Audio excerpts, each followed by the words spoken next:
Normalmente cuando pensamos en viajes en el tiempo y más en la trilogía de Volver al Futuro, se nos viene a la mente no solo uno, sino varias incongruencias o agujeros de guión, como se le podría decir.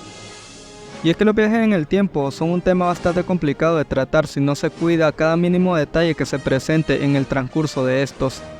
En la trilogía podemos ver varios detalles, ya sea en el escenario o que directamente se nos explican, los cuales cuidan esta atmósfera de viaje en el tiempo que las cintas nos quieren dar a entender. Pero cabe decir que también hay varias cosas en las que las películas flaquean con estas explicaciones, y no las culpo. La verdad es que temas tan complicados como los viajes en el tiempo hay que tomarlos con mucho cuidado si queremos crear una historia congruente con los hechos que se nos muestran en cada una de las cintas. Y sí, también tengo entendido que varias de estas dudas se solucionan en los cómics, aunque déjenme acordarles un pequeño hecho, y es que según palabras del mismo creador, los cómics no son 100% canon. De hecho, según entiendo, en variaciones y alteraciones de la línea del tiempo posteriores a la creación del DeLorean, estos cómics pueden cambiar de alguna manera u otra. Un claro ejemplo vendría a ser cuando Marty y el Doc se conocieron, ya que mientras en los cómics se nos explica que estos dos se conocieron porque Marty necesitaba que un artefacto que solo el Doc tenía, pues este se metió a su casa y bueno, estos dos se conocieron. De hecho, tengo este detalle mejor contado en otro video dedicado a las curiosidades de estas películas, así que te dejaré el link por acá abajo. Pero continuando con el video, según los cómics, justamente en ese momento fue la primera interacción entre Marty y el Doc. Esto claro, si nos vamos a la línea del tiempo original. Pero si tomamos los sucesos de la película, Marty habría conocido al Doc por primera vez cuando este viajó a 1955. ¿Y por qué menciono este punto?, se preguntarán. Y es que obviamente cuando uno tiene una máquina del tiempo que permite que las líneas temporales que se crean se puedan alterar, se manejan infinita cantidad de posibilidades que pueden o no presentarse. Claro, esto dependiendo de la circunstancia y enfocándonos directamente en los cambios que suceden en la línea principal del tiempo. Hecho que me lleva a hablar directamente de algo que tal vez varios fanáticos de los viajes en el tiempo conocerán, y es la teoría de la mariposa, la cual está estrechamente asociada con los viajes en el tiempo y es parte del famoso efecto mariposa. Esta teoría se basa en que aunque pequeños cambios en el ambiente, como el aleteo de una mariposa en un lugar y momento determinado, este puede tener algún efecto significativo y desencadenar una serie de eventos que a su vez pueden tener un impacto considerable en el futuro. Y es que si tratamos directamente los viajes en el tiempo de la película a como se nos explica, podemos observar cómo hasta el más mínimo cambio, como lo vendría a ser la primera película cuando Marty destruye uno de los dos pinos de aquel granjero, al volver a su tiempo actual podemos observar cómo, aunque este fue un cambio tan insignificante, llegó a cambiar una marca completa de supermercado como lo eran los dos pinos. Esto claro, en el caso más conocido de las películas, ya que si nos vamos a profundizar más, tomaría el tema principal en lo que se basa la segunda película, el cual vendría a ser el almanaque. Como la compra de este pequeño libro llevó a una serie de sucesos en cadena que si no se hubiera alterado nada como pasó en la segunda película, Biff hubiera muerto a manos de su antepasado, Buford Tannen.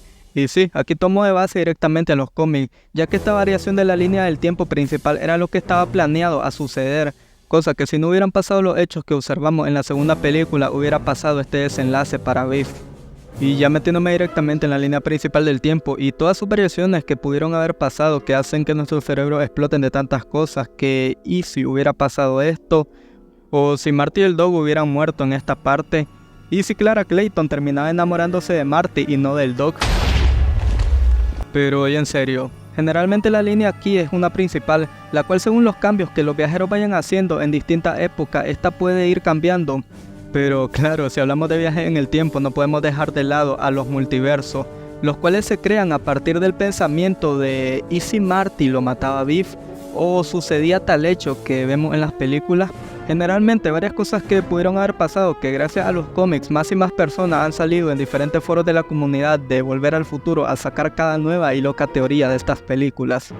Algunas de estas cosas que incluso en la misma saga de películas se explica brevemente son las paradojas temporales, las cuales pueden deberse a situaciones en las que la secuencia temporal se vuelve contradictoria o se crea un bucle. Un claro ejemplo vendría a ser la paradoja del abuelo, que plantea la pregunta de qué sucedería si alguien viajara en el tiempo y matara a su propio abuelo antes de que éste tuviera hijos. O algunas otras variaciones de esta que se han visto parodiadas en diferentes ocasiones, como cuando en Futurama Fry se tira a su propia abuela y por sus actos termina asesinando a su abuelo. Esta clase de paradojas locas que llegan a desafiar cualquier tipo de lógica y pueden ser difíciles de solucionar. Pero creo que me desvié un poco del tema. Al final los viajes en el tiempo y las teorías de diferentes líneas alternativas creadas por la alteración en la línea principal pueden estar justificados. Esto claro, basándonos en el hecho de los multiversos, los cuales vemos mejor presentados en esta otra serie, que aunque de humor y chistes para adultos, esta profundiza más en esta clase de temas complicados, dándonos bases que nos podrían servir para alimentar más teorías de Volver al Futuro.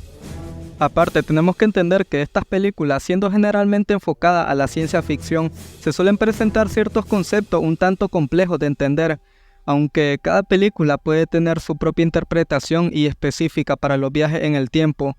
Hay ciertos aspectos que se exploran comúnmente y pueden ser complicados de seguir, que al final todos nos quedamos con la frase del Dog. Santa ciencia. Diferentes paradojas y temas que nos habla el Doc, que incluso él mismo llega a quebrar algunas de estas leyes para su propio beneficio. Pero bueno, al final y al cabo la trilogía sigue siendo una obra maestra del cine y de la ciencia ficción en general, que incluso la vemos al día de hoy y decimos, qué buenas películas.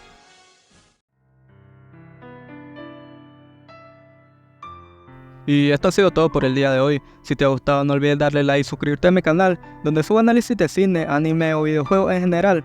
Aparte, no olvides dejar tu comentario según tu opinión de los viajes en el tiempo en esta saga de películas, ahí estaremos debatiendo entre todos. Sin más que decir gente, nos veremos en el futuro. Chao.